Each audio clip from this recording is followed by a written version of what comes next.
How far can one pleasant favor bend before it snaps like a high-tension cable?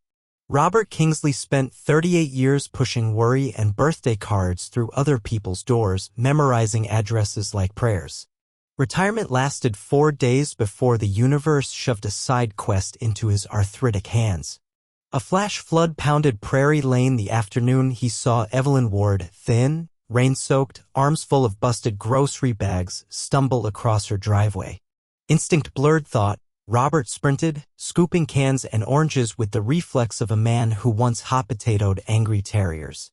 Inside her porch he handed over the goods and felt the air shift, furniture placed with the precision of regret, curtains stapled shut, air freshener battling something older than mildew. A watercolor clung to the fridge, stick figures, one huge and black, eclipsing the others. Upstairs, a thud. Evelyn's smile collapsed inward. "My son's restless," she murmured, covering a bruise blooming yellow on her wrist. Robert started toward the stairs. The front door opened first. Blake Ward filled the frame, a corporate-issue jaw and a name badge from Midwest Steel. His greeting was pure sheet metal sheer. "Wrong address, hero." Robert retreated into the storm, plaque-polished shoes squelching. Yet the towering black figure in that child's painting trailed him home. At 3 a.m. he wrote "Community Watch" in a notebook older than most marriages and couldn't sleep until birds negotiated dawn. 3 nights later, a circle of neighbors convened in Gloria Ramirez's garage, more curious about coffee cake than crusade. They swapped rumors, shouting behind curtained windows, a police call that never got logged, Daniel Ward's vanished school enrollment. Retired cop Harold Dempsey muttered, "Domestic live wire, touch it wrong, you fry." The meeting ended with no plan but too much electricity to dissipate. Evil dislikes fluorescent lighting. Robert pressed on. He slipped Evelyn a newspaper with his number scrawled beneath. "Hang a white towel if you need help." 2 sunsets passed. No towel. Only Evelyn lugging heavy trash to the curb, makeup failing to hide new green and purple geography across her cheek. Their eyes met. In that flicker she signed a treaty he couldn't read but understood. At midnight, sirens wailed somewhere else, yet Robert woke sweating as if they'd parked on his lawn. By sunrise he'd posted flyers, self-defense workshop, Saturday, church hall. Free. He called old army pals for padded gear and legal disclaimers. And still he watched the Ward house. Curtains never moved. Shadows did. What happened next rewrote the neighborhood's quiet script. You won't want to miss how the real thunder starts. What does it cost when the truth refuses to wear a seatbelt? Blake Ward's kingdom ran on precision, punctual lawn stripes, duplicated dinners, bruises he timed to fade before church. Monday morning his SUV reversed with submarine silence. Robert noted the license plate bolt rust, every minor detail a breadcrumb trail. The moment tires vanished, he marched to Evelyn's door armed with courage, a thermos, and the shaky authority of good intentions. Evelyn opened just wide enough for fear to breathe through. Inside, 17-year-old Daniel rocked on a hallway rug, headphones leaking rhythmic static. Robert knelt, offered him a fingerprint-smudged baseball card. Daniel's fingers fluttered but wouldn't take it. "He trusts paper more than people," Evelyn whispered, voice cracked like backyard ice. Coffee cooled while Evelyn unfolded years, Blake's promotion-driven moves, the night Daniel flinched at a slammed door and Blake labeled autism, defiance, the disciplinary lessons. School counselors filed reports, HR buried them. Blake's corporate lawyer delivered cease and desist letters to anyone curious. Robert's pulse drummed. "You need out." "Out to where?" She gestured around the immaculate prison. "He tracks every charge card. My sister's states away with dialysis bills. Shelter waitlists laugh." Robert's retired mailman brain sorted addresses into allies. Gloria Ramirez had an empty basement apartment. The rent was stale banana bread and conversation about 1978. He walked Evelyn through escape logistics, burner phone, cashback groceries for hidden funds, a safe word, victory lap, to text when Blake left town. Evelyn shook her head until Daniel looked up and signed "Run" with trembling hands. Consent spelled in desperation. By Friday, Robert's porch screened in maps, receipts, and adrenaline. Community Watch morphed into covert op. Harold Dempsey agreed to trail Blake using the world's rustiest pickup. Gloria stockpiled blankets. Mrs. Cho hacked together a drone camera from her grandson's science fair remains. Suburbia weaponized itself. Then the game changed. Blake requested a surprise audit trip, 5 days in Omaha. Perfect. Except the night before departure he found a single grocery receipt missing. Rage hammered walls. Evelyn texted victory lap, yet the message froze unsent. Blake had installed spyware. Robert's landline rang static, then Blake's voice low as a snake under snow. Mailman, mind your route. Line went dead. Robert's plan collapsed like wet cardboard. Blake postponed his trip, chained the inside doors, even bolted Daniel's window. Fear metastasized into resolve. Robert marched to Sheriff Pearson at dawn, evidence binder in hand. The sheriff hesitated. Blake funded the town's holiday lights, but a deputy glanced at Daniel's bruises in those photos and left for a warrant. Bureaucracy stalled, judges sleeping on Saturday. That night Robert received a text from an unknown number, towel hung. Help. Photo attached, a white dish towel fluttering behind a barred attic pane. He dialed every ally. Harold gunned the pickup. Mrs. Cho launched her drone. Gloria prayed while stuffing car keys in Robert's fist. They arrived beneath a starless sky. Blake's truck gone. Door locked. Drone feed showed Daniel pounding attic boards. Robert busted the back window with a garden rock, retirement plaque finally useful. Alarms shrieked. Daniel bolted into Robert's arms, Evelyn limping behind. Headlights speared the driveway. Blake's truck earlier than expected. He roared out wielding a tire iron. Robert, 68, squared shoulders he hadn't used since Nixon resigned. Time for slogans was over. This is the tipping point. All the quiet whispers are about to scream. Stay tuned to see who gets silenced and who refuses. Can courage outrun a ticking clock when every second screams for blood? Blake charged, tire iron carving night air. Robert's reflexes, half-rusted, half-marine, pivoted. Steel-kissed mailbox metal, a gong no neighbor slept through. Gloria's floodlights flared, silhouettes multiplying behind hedges. Community watch assembled like late-blooming superheroes armed with smartphones and panic. Evelyn shielded Daniel behind a sedan.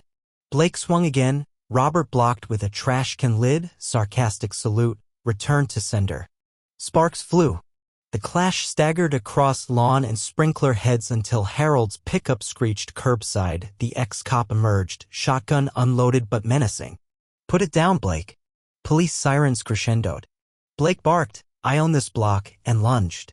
Harold tackled him, tire iron skittered away. Officers flooded, cuffs clicked. Body cams recorded neighbors chanting address after address of prior calls ignored by dispatch. Blake's eyes flicked from badge to camera, realizing corporate immunity was allergic to live streams. At the station, Evelyn recited her testimony in a voice scraped raw. Robert sat beside Daniel, showing him envelope art tricks, fold, flip, create a paper bird. Daniel finally whispered, fly? Robert nodded, all the way. 2 weeks later, preliminary hearing. Blake's lawyer argued stress, false memories. Prosecutor unveiled drone footage of attic bars, photos of Daniel's bruises arranged like an audit of cruelty. The judge denied bail. Blake's roar echoed marble halls, but no thunder followed, only the soft shuffle of paperwork promising trial. Yet victory stubbed its toe on family court. State services debated Daniel's placement, mother deemed codependent, finances unstable. Evelyn might lose her son to foster care. Robert watched bureaucrats measure trauma with spreadsheets and felt lava simmer. He rallied the neighborhood again, fundraisers, affidavits vouching for Evelyn's caregiving, even Mrs. Cho's shy nephew coding a donation site that crashed under kindness traffic. On ruling day, the courtroom overflowed with gray hair and homemade muffins. The judge reviewed the community's mountain of support, glanced at Daniel's quiet watercolor, this time stick figures hand in hand, no looming shadow. Gavel struck, Evelyn retains custody, conditional on residence at Gloria's apartment and weekly counseling. Applause broke courtroom decorum, the bailiff let it ride. Outside, press microphones angled like hungry birds. Robert faced them, throat tight, abuse grows in silence. We mailed our conscience back to ourselves. Cameras loved the soundbite, donations doubled by sundown. Back home, Robert set his retirement plaque on the curb for scrap. His mailbox now bore a new sign. Need help? Knock. Everything you waited for? It's happening, but the fight just changed arenas. Stick around to see who rebuilds and who rusts. When the dust settles, who mops up the scars? Spring crept into Prairie Lane with hesitant sunshine, as if weather itself waited for permission. Blake remained in county jail, psych evaluation pending, trial date floating like oil on water. Yet trauma is an echo, and echoes love empty houses.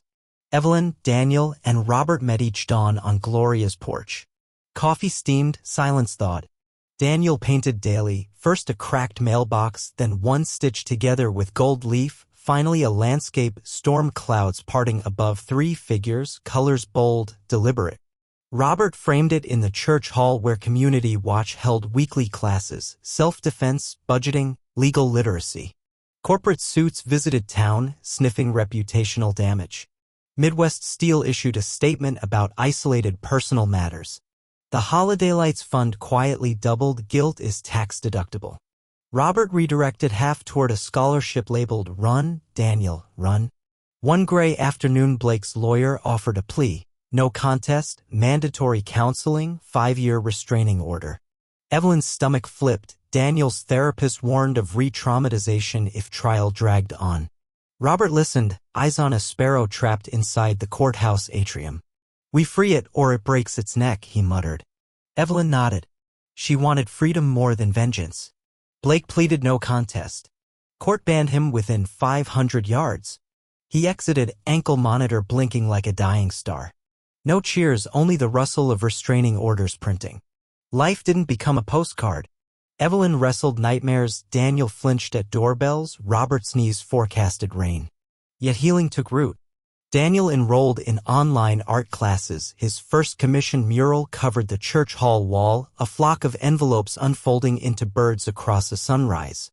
On the anniversary of the storm, the neighborhood threw a mailbox march. Residents repainted their boxes in outrageous colors, turquoise, sunflower, dragon scales, each symbolizing a promise to notice bruises, to knock twice, to interfere. Robert, limping with pride, cut the ribbon. After speeches, he opened a plain white envelope addressed to him. Inside, Daniel's drawing of Robert wearing a mailbag made of sunrise. A single line of teen handwriting, "You delivered us."